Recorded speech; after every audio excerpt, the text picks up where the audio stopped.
మనోజ్, నువ్వు నా బిడ్డవి. లక్ష్మీ ప్రసన్న, విష్ణువర్ధన్ బాబు, మనోజ్ కుమార్. నిన్ను ఎలా పెంచానురా నేను? అందరికంటే నిన్నే గారాభంగా పెంచానురా. నీకే ఎక్కువ ఖర్చు పెట్టి చదివించాలని ప్రయత్నం చేశానురా. నువ్వు ఏది అడిగినా నేను నీకు ఇచ్చానురా. కానీ ఈ రోజున నువ్వు చేస్తున్న పని బిడ్డల గుండెల మీద తంతారంటారే, అలా తన్నేవరా. మనసు ఆవేదనతో కింగిపోతుందిరా.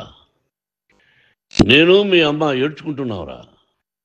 నువ్వు నన్ను కొట్టడం ఏంట్రా? నా బిడ్డ నన్ను తాకలా. ఇద్దరం ఘర్షణ పడ్డాం కొన్ని కారణాల వల్ల. ప్రతి ఫ్యామిలీలోనూ ఉంటాయిరా ఇవి. లేనివాడు ఎవరైనా ఉంటే ప్రపంచంలో ఒకరున్నారేమో, 1% ఉంటుందేమో. అటువంటి వాళ్ళ ఇంటికి వెళ్ళి కాళ్ళు గడిగి నిద్ర పూసుకోవచ్చు. భారత భాగవత రామాయణాలు చూశావు కదరా. ఏమిటిది? మీ అమ్మ ఎంత కుమిలిపోతుంది ఈ రోజున హాస్పిటల్ చేరింది. నీ వల్ల హాస్పిటల్ చేరుతాను.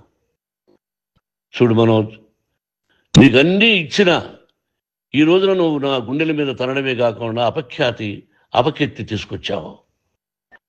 ఏదేదో రాశావు, ఏదేదో చెప్తున్నావు. కొంతమంది జర్నలిస్టులు ఉన్నది లేనిది, లేనిది ఉన్నట్టు రాసేవాళ్ళ తత్వం వాళ్ళకి. ఎందుకంటే టీఆర్పీ పెరగాలి. ఇది వాళ్ళ నైజం. మనం మార్చలేము. వాళ్ళందరి మీద మన కోర్టుకు వెళ్ళలేము. వాక్ స్వాతంత్రం అంటారు, ప్రజాస్వామ్యం అంటారు. ప్రజాస్వామ్యంలో కూడా కొన్ని హద్దులు ఉన్నాయి. ఇది నీకు తెలుసు అనుకున్నా. ఎంత మంచి నటుడివి నువ్వు.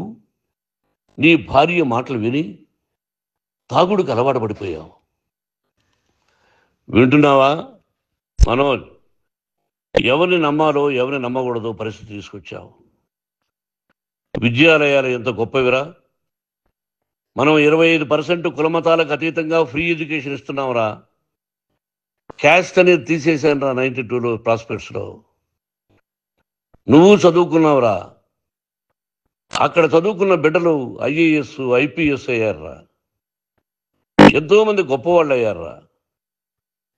నువ్వు నటుడుగా ఎంతో గొప్పవాడివి. తాగుడికి అలవాడబడి నువ్వు నీ భార్య ఇంట్లో బిహేవ్ చేస్తున్న విధానం ఆ భగవంతుడు సర్వేశ్వరుడు తెలుసు.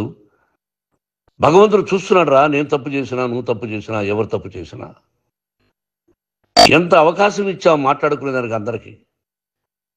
ఇన్ని సంవత్సరాల్లో మన విద్యాలయాల్లో ఒక్క తల్లి కానీ ఒక తండ్రి కానీ ఏమైనా చెప్పారా?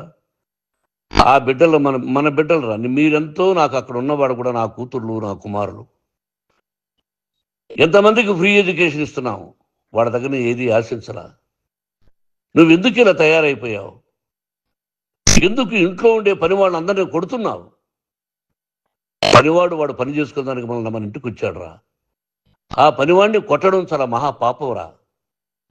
నేను వేరురా. నేను దండించడం వేరురా. నేను ఎవరిని ఆ చిన్న వాళ్ళని కొట్టి ఇచ్చేసి చేయలేదురా. సినిమా ఇండస్ట్రీలో మోహన్ బాబు కొడతాడు, తిడతాడు అంటే అది షూటింగ్లో జరిగి ఉండొచ్చేమో. కానీ ఇంట్లో ఉండి 10 సంవత్సరాల నుంచి 20 సంవత్సరాల నుంచి పనివాళ్ళు ఉన్నారు. నేను ఇంట్లో లేని సమయంలో వాళ్ళందరినీ కొట్టి వాళ్ళ ఫోన్ లాక్కొని ఒకడైతే చచ్చిపోవాలి. వాడు పోలీస్